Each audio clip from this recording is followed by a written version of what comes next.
Look at what's happening last night in Sweden. 2020년 3월 16일 월요일 북유럽 연구소의 북극여우입니다. What happened last night in Sweden? 지난밤 스웨덴에 무슨 일이 있었나? 12주차 소식 전해드리겠습니다. 지난 월요일 203명이었던 스웨덴의 확진자 수가 일주일 사이에 크게 늘어 961명이 되었습니다. 잠깐, 인구 1000만 서울의 확진자가 248명인데 인구 1000만 스웨덴의 확진자가 961명이면 스웨덴의 확진자가 엄청나게 많은 거 아닌가요?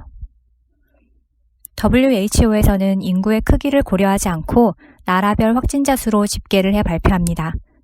화면 오른쪽에 보이는 것처럼 중국, 이탈리아, 이란에 이어 한국은 네 번째로 확진자가 많은 나라입니다. 뒤를 이어 스페인, 프랑스, 독일, 미국, 스위스, 영국, 네덜란드, 스웨덴, 덴마크, 일본 순서입니다.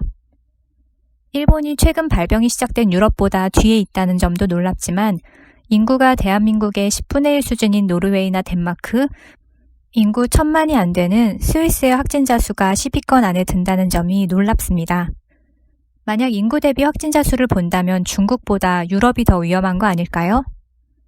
인구 대비 확진자 수를 보겠습니다. 표의 오른쪽 열을 보시면 100만 명당 감염자 수가 나옵니다. 이탈리아, 노르웨이, 한국 순서이죠. 뒤를 이어서 스위스, 이란, 덴마크, 스페인입니다. 안 그래도 스웨덴 언론에서 한국을 다룬 기사의 댓글을 보니까 발빠른 한국의 대응에 대한 찬사와 함께 인구 대비로 보면 노르웨이가 더 위험한데 왜 노르웨이는 가도 되고 한국은 위험국으로 분류해 놓았느냐 이런 내용이 있더라고요. 한국도 인구 대비 세 번째로 확진자가 많은 나라니까 감염자 비율이 높은 것은 사실이지만 잘 아시다시피 검사 수가 압도적으로 많아 확진자 수도 많은 것이죠.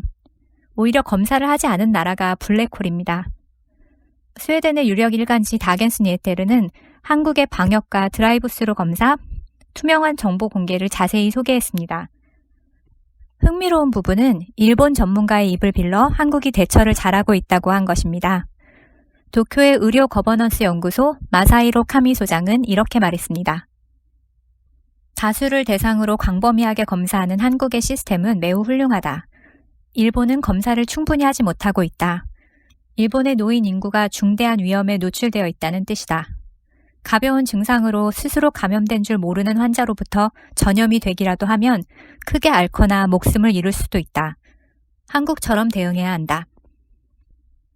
스웨덴은 진단키트가 부족한 탓인지 광범위한 검사가 아닌 샘플 검사를 하겠다고 밝혔는데 댓글을 보면 한국의 대처가 효과를 보이고 있는데 왜 정반대로 하느냐며 불만이 높습니다.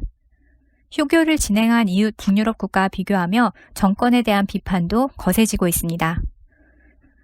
한국과 비교해 크게 부족한 중환자실 병상수를 지적하며 스웨덴의 의료 시스템 전체를 재검토해야 된다는 의견까지 있었습니다. 회의와 조사만 하지 말고 행동을 취해라.